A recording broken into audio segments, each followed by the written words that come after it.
আসসালামু আলাইকুম। আপনারা কেমন আছেন? আশা করি সকলেই আল্লাহ তাআলার অশেষ রহমতে ভালো আছেন।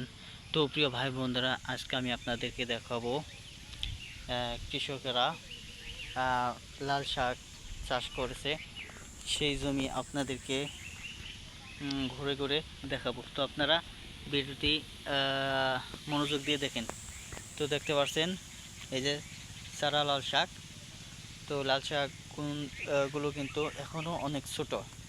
তো প্রিয় বন্ধুরা, কিন্তু লাল শাকগুলো বড় হয়ে যাবে। তো এই যে দেখতে পাচ্ছেন, এই লাল শাকটি কৃষকেরা রোপণ করেছে তাদের জমিতে। তো দেখতে পাচ্ছেন, এই যে ভালো করে দেখে নিন।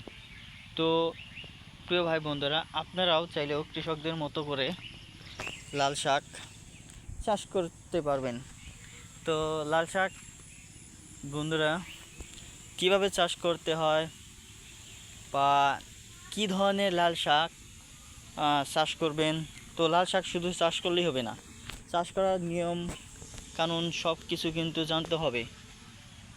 তো এই সমস্ত বিষয়ে আপনারা কৃষকদের কাছ থেকে ধারণা পেয়ে যাবেন, তাদের সাথে যোগাযোগ করে নেবেন। তারা আপনাদেরকে ভালো পরামর্শ দিয়ে সহযোগিতা করতে পারবে। তো লাল শাক চাষ করার জন্য উপযোগী মাটি প্রয়োজন, কিংবা উপযোগী মাটি করে নিতে হয়। তো প্রিয় ভাই বন্ধুরা,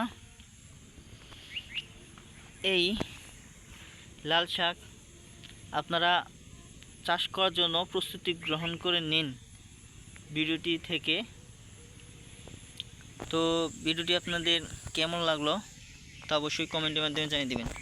ধন্যবাদ আপনাদেরকে।